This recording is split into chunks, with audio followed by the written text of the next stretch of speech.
We start with 1 hour chart. Just want to give a quick update. Okay, if we further analyze this, since the price was within this move, we mentioned if you want to look for buy, we have to get the bigger correction.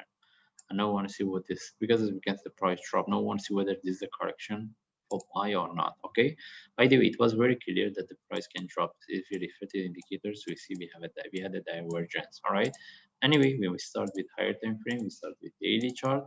We have been looking for the reversal. Now we want to see whether we can get the correction for continuation. All right. We have nothing to discuss because most of the charts they have the similar movement. And if we move to forward chart, right now I'm looking at this correction. Any buy setup from here, we will take it.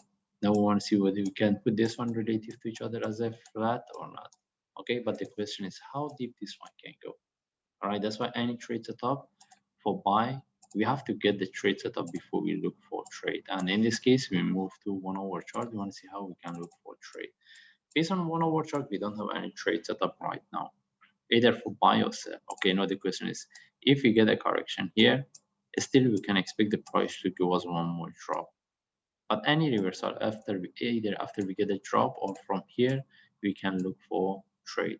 But if the price reverse from here, one of the options to have entry above this, the another one we look for the sharp move flag to look for the trade. But we prefer this one tend to have bigger correction, may similar to what we have here. It can give us better confirmation for the next move.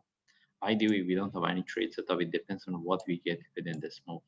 That's why it's better we wait, and then from there we get the confirmation for the trade. And if you mention if the price reverse from here, we mention how we can look for trade. And even if we move to the 104 chart, we have nothing to discuss here. The only thing is we're looking for the reversal because the indicators also when the price was here, it shows the divergence. Okay, and mostly we are more interested if this one turned to flat. Anyway, we just follow the chart. If I see any update, I will share. Thanks.